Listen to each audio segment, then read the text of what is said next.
O apóstolo João, a ele se refere no texto que acabamos de citar e ouvir. E, de fato, ao longo da história do povo de Deus, inúmeros personagens com essa característica satânica foram aparecendo e encarnaram, por assim dizer, esse espírito do anticristo. A começar, anotemos bem isso, com o rei sírio pagão, Antíoco Epifânio IV, governante sírio pagão, que no ano de 168 a.C. se lançou contra os judeus piedosos e chegou a ponto de oferecer um porco, alguns dizem uma porca, não vem o caso, no altar do templo dos judeus. E deu origem à famosa e emocionante batalha chamada a Revolta dos Macabeus.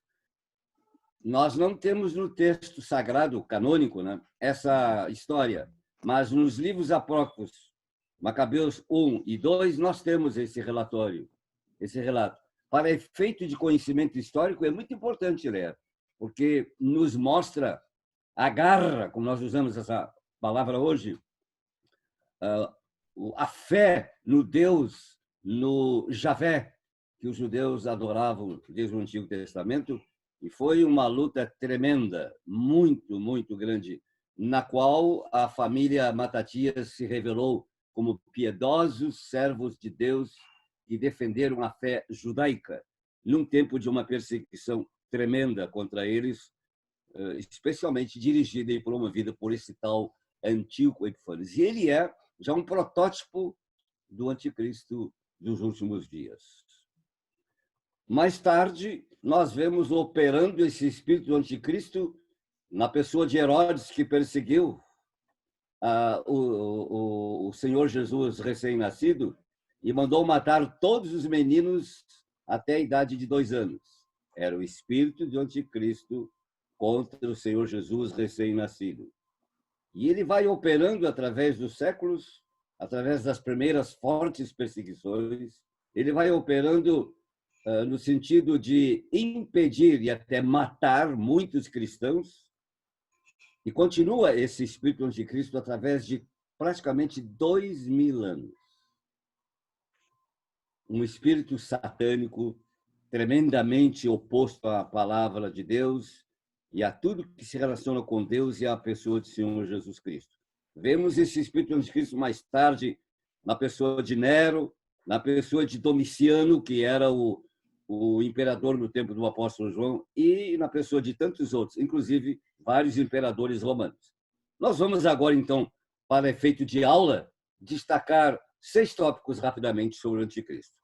Primeiro, podemos dizer assim, trata-se da segunda pessoa do que nós chamamos trindade satânica. Há a trindade divina, Deus Pai, Deus Filho, Deus Espírito Santo, e o diabo também se encarregou de formar, entre aspas, né, essa trindade divina. O dragão, o diabo, a besta, o anticristo e o falso profeta. Nós temos, entre outros textos, Apocalipse, capítulo 16, versículo 13, que fala sobre isso. Se alguém quiser ler, por exemplo, o próprio professor Rogério, a irmã Fabiana, pode ler, porque alguns textos nós devemos ler. Não podemos ler todos os textos que falam sobre o assunto por uma questão de tempo. Mas quem sabe vamos ouvir esse texto de Apocalipse, capítulo 16, versículo 13. E os nossos alunos acompanham, inclusive lendo na Bíblia, se assim puderem. Ok. Pode ler, Fábio. Então, vi saírem da boca do dragão, da boca da besta e da boca do falso profeta 3 espíritos imundos semelhantes a rãs. É isso aí. Imitação da Trindade Divina. Aqui vale pontuar com muita clareza que esse tem sido sempre o esforço satânico de imitar a Trindade Divina. O diabo ele é estrategista, né? E ele vai ao longo dos séculos, já faz 2000 anos praticamente, que ele tenta, e às vezes com sucesso, entre aspas, né, porque muitas pessoas não conseguem discernir isso, ele tenta imitar as coisas de Deus. Ele se transforma, diz o apóstolo Paulo, num anjo de luz. E tem com isso enganado muita gente. E nos últimos tempos, que antecederão a volta de Jesus Cristo, esse Espírito de Cristo será ainda mais forte. E o texto bíblico diz, né? Vai enganar muita gente. E precisamos estar, como cristãos, de olhos abertos, especialmente olhos espirituais. Ler a Bíblia, fazer as comparações devidas para discernirmos. E é o apóstolo João que, nas suas cartinhas, especialmente chama a nossa atenção, dizendo que é preciso discernir, porque esse espírito do anticristo ele é tão astuto, ele é tão sagaz, né? E ele é tão imitador que ele consegue enganar muita gente. A título de exemplo, eu lembro que, por exemplo, no tempo do nazismo na Alemanha, Hitler, que também é comparado a uma espécie de anticristo, e os estudiosos da biografia de Hitler, e especialmente os estudiosos cristãos, chegam a essa conclusão, como ele conseguiu enganar durante um bom tempo, a ponto de teólogos, líderes cristãos evangélicos, chegarem a dizer, agora realmente chegou o nosso Messias. Isso está registrado na história. Quando eles se deram conta da situação, muitos já estavam na cadeia. Muitos já estavam presos. Porque ele conseguiu, por um bom tempo, esse bom tempo, entre aspas, né? Por um certo período, enganar muita gente. Talvez mais do que nunca, e daqui para frente, os cristãos que amam a Jesus Cristo, que conhecem a Bíblia, precisam estar de olhos abertos. Porque esse Espírito de Cristo não é novo, ele não veio ontem. Mais uma vez, é João que diz com toda a clareza que esse Espírito de Cristo já existe há muito tempo e que já apareceram muitos anticristos. Virá, todavia, no final dos tempos, um anticristo mais forte, que vai, vamos dizer assim, encarnar todo esse espírito, né? Contra Deus, contra Jesus. Portanto, um antideus, um anticristo e um anti-Espírito Santo. É aquilo que acabamos de chamar a Trindade satânica. E ela não parou de trabalhar. O anticristo está trabalhando. Em segundo lugar, o anticristo, chamado também de homem da iniquidade, vem, diz o texto bíblico, Apocalipse 11, versículo 7. E também capítulo 17 e versículo 8. Alguém pode ler, quem sabe, esses dois textos? Nós não poderemos ler todos os textos alusivos a esse personagem, mas alguns temos que ler, sim. O homem da iniquidade, que também é chamado dessa forma na carta de Paulo aos Tessalonicenses. Vamos ouvir Apocalipse 11, versículo 7 e Apocalipse 17, versículo 8, por gentileza. 11:7, Apocalipse 11:7. Quando eles tiverem terminado o seu testemunho, a besta que vem do abismo os atacará e irá vencê-los e matá-los. 17, 8. A Ju poderia ler para a gente, Ju? Claro. O monstro que você viu estava vivo, mas agora não vive mais. Ele está para subir do abismo e dali sairá e será destruído. E aí veremos logo o contraste. O anticristo vem do abismo, vem das profundezas do abismo, vem das trevas, vem do reino do mal. Ao contrário de Jesus, que ele, Jesus mesmo disse, que ele veio de onde? Ele não veio do abismo, ele veio lá do alto. Ele veio do seio do Pai. E está registrado no Evangelho de João, capítulo 8, versículo 25, exatamente esta grande e profunda verdade. Notemos o contraste. O anticristo vem das trevas, vem do abismo. O Senhor Jesus veio lá do alto, do seio do Pai. João, capítulo 8, versículo 15. Alguém quer ler? É muito importante ouvir essa palavra, aliás, dos lábios do próprio Senhor Jesus. A Cris poderia ler para a gente, Cris? João 8:15, pastor, o senhor falou? Versículo 15, se a memória não me trai. E se o meu registro... Vós julgais segundo a carne. Eu a ninguém julgo. Então não é o texto completo. Tudo bem, mas alguém, talvez a irmã Fabiana, pode dar uma olhadinha no contexto e vai aparecer. Enquanto isso... se achou, pode ler.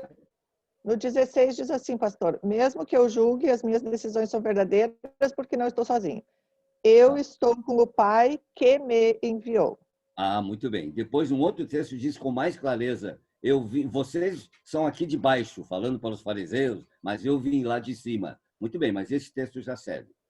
15 e 16. Em terceiro lugar, o anticristo, capítulo 13 de Apocalipse, versículo 3 e versículo 12. E quem sabe o Rogério ou algum outro aluno pode ler 2 Tessalonicenses, capítulo 2, versículo 9. É importante que a gente ouça o que a Bíblia fala sobre essas coisas. O anticristo fará milagres e prodígios, mas também perseguirá os santos. A questão de milagres, não temos tempo agora para aprofundar e alargar este capítulo, esse tópico, mas como as pessoas se deixam seduzir pela questão de milagres, né? E hoje, mais uma vez, e de novo, muita gente corre só atrás de milagres. O nosso Deus é Deus de milagres? Qual é a resposta que vocês me dão? Sim. Sim, nosso Deus é de milagres. Jesus Cristo fez milagres? Fez. Os apóstolos fizeram milagres? Fizeram. A igreja cristã sempre acreditou nos milagres verdadeiros que são feitos pelo poder do Espírito Santo.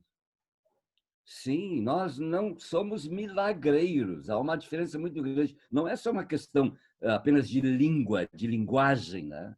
Não é um jogo de palavras. Nós não somos milagreiros. Eu não sou milagreiro como pregador do Evangelho, mas eu creio nos milagres que Deus opera. Amém. Amém por isso?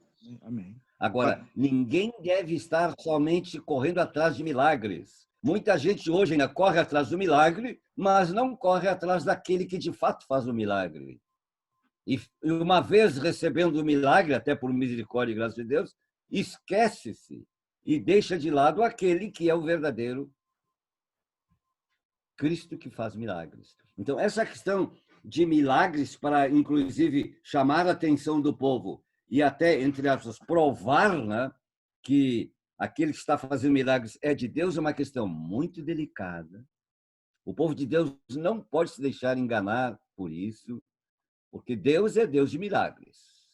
O Senhor sempre fez milagres. A própria vida é um milagre em si, né? E que milagre, né? A natureza que Deus criou é um milagre. Mas os milagreiros não têm nada a ver diretamente com essa questão do milagre que vem da parte de Deus. Mas o anticristo fará milagres. Não podemos explicar exatamente como isso vai acontecer, os detalhes. E ele enganará muita gente. E quantas pessoas dizem, mas também fala-se em nome de Deus, é em nome de Deus que é feito isso. Jesus disse que muitos que farão milagres em nome dele receberão a seguinte frase que detonará tudo, né? Não vos conheço.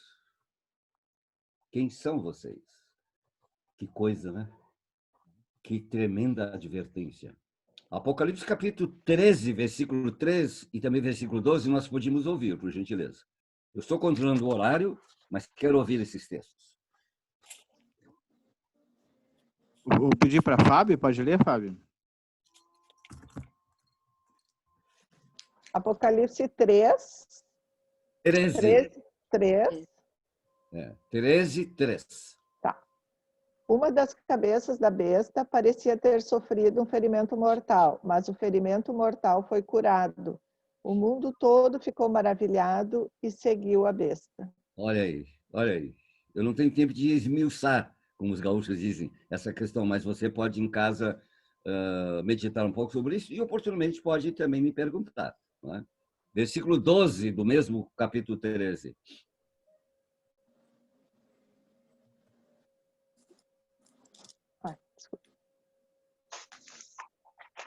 toda a autoridade de tudo. Exercia toda a autoridade da primeira besta em nome dela, e fazia a terra e seus habitantes adorarem a primeira besta, cujo ferimento mortal havia sido curado. Coisa, né? E 2 Tessalonicenses, capítulo 2, versículo 9, é também um texto muito elucidativo. Paulo está dizendo, com outras palavras, a mesma coisa. Aliás, a Bíblia tem essa característica, né? Que os textos bíblicos vão sempre convergindo para uma única verdade. A Bíblia não tem contrariedade, não tem contradições. Isso é só na cabeça daqueles que não leram toda a Bíblia e não sabem comparar os textos com os textos. Vamos ouvir. 2 Tessalonicenses, capítulo 2, versículo 9. Então, a esse cuja vinda é segundo a eficácia de Satanás, todo o poder e sinais e prodígios de mentira. Prodígios de mentira. Fake news. Olha a linguagem de hoje, né? Fake milagres. Falsos. Agora, interessante que alguns estudiosos, lendo o capítulo 13 de Apocalipse, eles dizem que esses santos, né, que no capítulo 13 são referidos, quando diz o texto que o anticristo vai perseguir os santos, alguns estudiosos da Bíblia dizem que esses santos referidos nesse capítulo é uma alusão aos judeus e não aos crentes, aos cristãos não judeus, que seriam alvo da perseguição do anticristo. Vocês estão seguindo o raciocínio?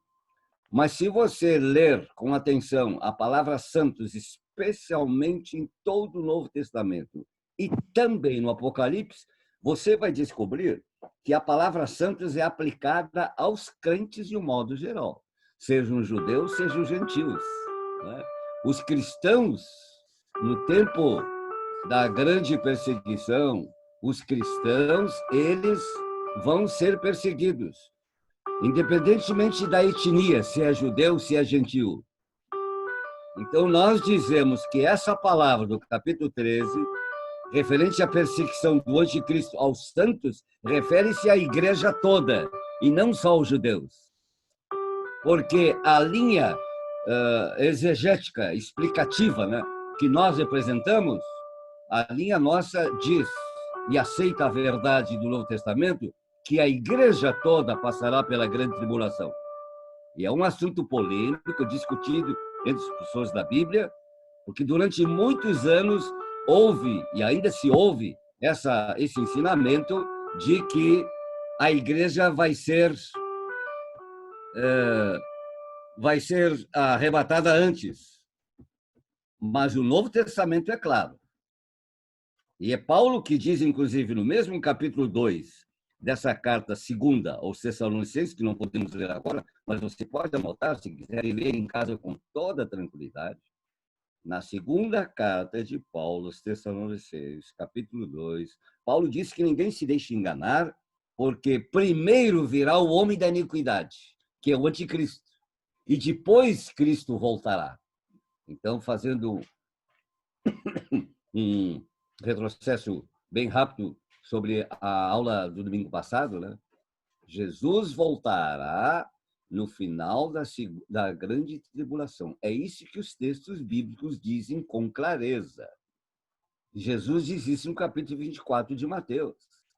E Paulo diz a mesma coisa, não pode contrariar um ao outro. Né? Absolutamente.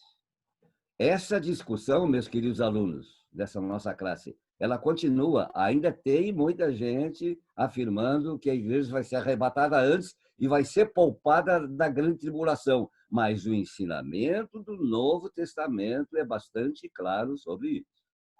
A igreja precisa se preparar, estar fortalecida, porque aquele texto, no capítulo 3, se não me falha a memória, de Apocalipse, mensagem endereçada à igreja em Filadélfia, que diz que Deus guardará os fiéis no tempo dessa grande provação, se refere à proteção dos crentes em Jesus em relação às pragas que vão cair sobre os adoradores da besta. É preciso guardar bem claro isso, né? São duas coisas diferentes. As pragas vão cair sobre os adoradores da besta, mas não sobre a igreja. A igreja será preservada das pragas, mas não da grande tribulação, que é uma coisa bem diferente. É preciso fazer essa diferença para entender que uma coisa é uma coisa e que a outra é outra coisa. Pastor Lima. Pois não.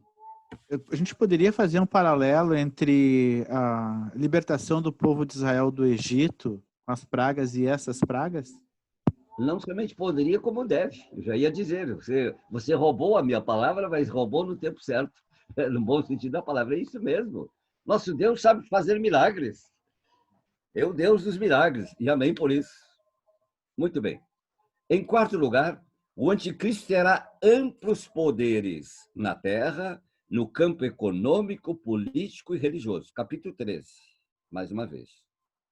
E todos nós cristãos que queremos saber um pouco mais sobre isso, devemos estar de olhos abertos, com um espírito de discernimento, e vamos juntando as pecinhas desse grande quadro que vai se montando há muito, muito tempo. O espírito anticristo não começou ontem, esse quadro não começou ontem, as pecinhas estão sendo colocadas nesse grande quadro. Porque esse quadro chegará a uma montagem final em que, de fato, o cristianismo será tremendamente abalado, né, no sentido de perseguição. Mas o Senhor guardará os seus. E guardará diante da questão crucial. A quem você serve? Ao anticristo ou a Jesus Cristo? E diante de quem você vai dobrar os joelhos? Diante do anticristo, da besta, ou diante de Jesus Cristo? Essa é a questão crucial. Essa é a grande questão. A quem você vai adorar? Diante de quem você vai dobrar os seus joelhos? Será tempo difícil, meus amigos. Já não é fácil hoje. Quantos cristãos já estão praticamente pagando com a própria morte ou grande perseguição a sua fé? Quanta gente está sofrendo porque é crente? Isso não é ainda de um modo geral, mas essa aprovação já está acontecendo e já aconteceu no tempo do apóstolo João. Quanta gente morreu, né? E se tornou mártir por causa da sua fé. E hoje, quantos cristãos estão sendo perseguidos? E quem sabe não é o seu caso, o meu caso aqui e agora, mas quantos crentes têm dificuldade no seu próprio trabalho, na sua escola, em relação aos seus professores, aos seus chefes, porque são cristãos que defendem padrões bíblicos, não é? E até o próprio chefe, a empresa, a chefia, os companheiros de trabalho, de estudo, têm uma outra concepção das coisas e do mundo, e há um conflito que não chega a ser o martírio, né? Mas muitas vezes azucrina a vida de muitas pessoas. Não é verdade? É o espírito do anticristo. Em quinto lugar, agora vem um enigma, agora vem uma dificuldade. O número do anticristo. 666. E vocês não imaginam, alguns quem sabe sim, o número de sugestões a respeito da interpretação correta desse número. Quase infindável. O que tem sido escrito, isso há muito tempo, há muitos séculos, né? Sobre o que é este número, qual é este número, o que significa este número, e através de um método antigo que chama-se gematria. Não sei se vocês já ouviram essa palavra. O que é gematria? Um antigo método, muito usado antigamente, entre os orientais especialmente, que atribui a cada letra do alfabeto um valor numérico. Então, cada letra vale um número, tem um valor numérico. E os estudiosos chegaram e continuam chegando aos mais diferentes personagens ao longo da história, porque vão fazendo usando o método da gematria, né? E substituindo a letra por um valor numérico e fazendo somas. E aí você chega a os mais diversos nomes. Só a título de ilustração. Com esse cálculo chamado gematria, chegaram ao número do Nero, grande imperador, que de fato foi um perseguidor dos cristãos, chegaram a Domiciano, chegaram a Calígula, chegaram bem mais tarde a nomes dos mais diferentes, fazendo esse cálculo, fazendo essa verdadeira gematria, né? E praticamente chega até as raios da adivinhação. E aí você aplica como quer. Chegaram até o número de Lutero, né? O nome de Lutero, imagina, Lutero, que foi o reformador da igreja. Para alguns também era número do anticristo. Na prática, você pode chegar a qualquer nome, praticamente. Então, esse modo de calcular, entre as adivinhar o número do anticristo, não serve. Gosto muito de uma interpretação que há muito tempo eu já adotei. Aliás, eu digo e cito isso no meu livrinho, o Apocalipse. O número 6, desde a antiguidade, era considerado um número mau. Representava o número mau, das maldades do homem. Tudo que é mau. O número 7, quando aplicado a Deus, significa perfeição. Melhor dizendo, o número das completitudes, das coisas completas e perfeitas. E esse número 6 está abaixo do 7 e não chega ao 8. O 8, no simbolismo bíblico, representa já Cristo, que é depois do 6 e até mesmo acima do 7. 6, 6, 6. 6 3 vezes. Potencializado em matemática. Quer dizer, apontava e aponta para um poder tremendamente maligno. E nós devíamos contentar com isso. Ainda ninguém conseguiu explicar a contento, satisfatoriamente, esse tal número 600. Ele é um número simbólico.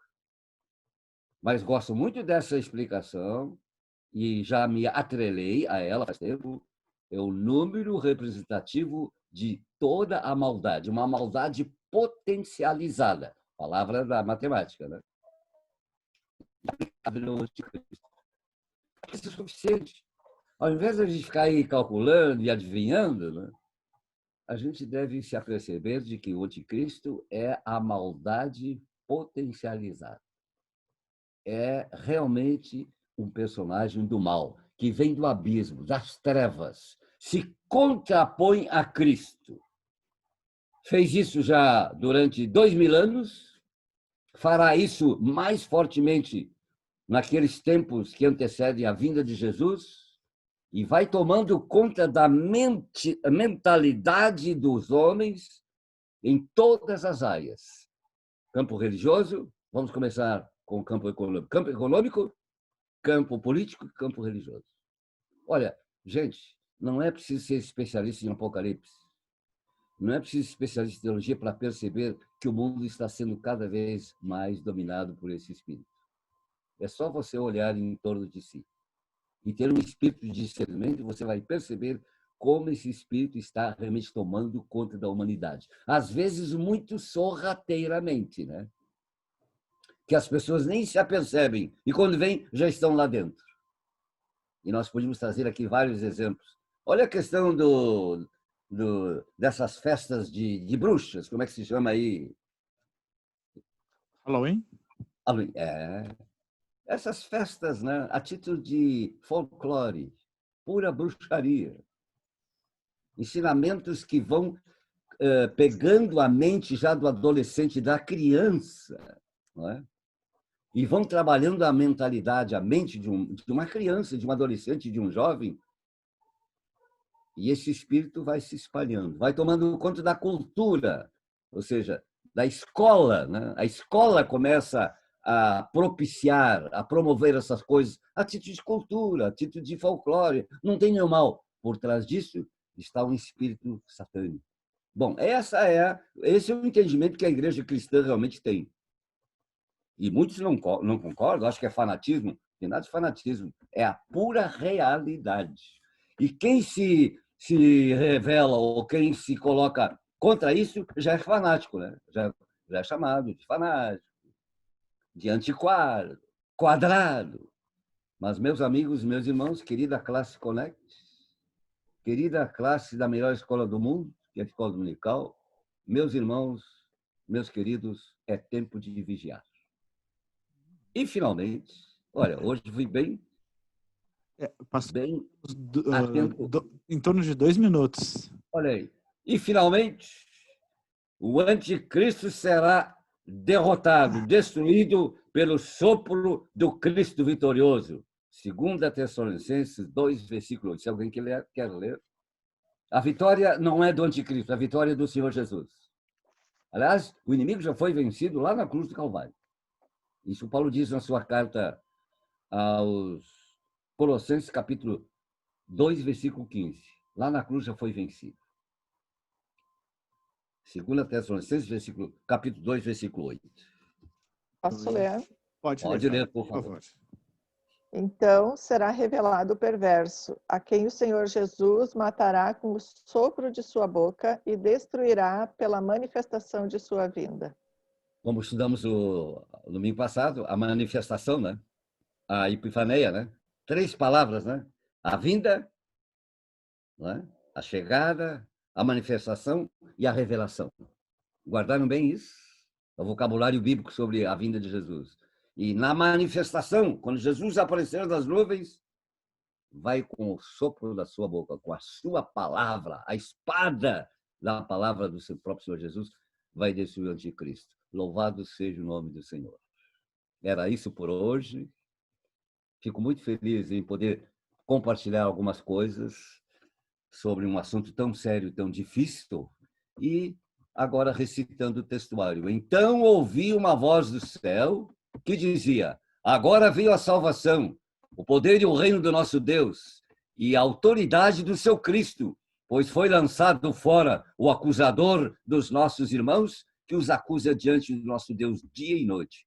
Eles o venceram pelo sangue do Cordeiro e pela palavra do testemunho que deram. Diante da morte, não amaram a própria vida.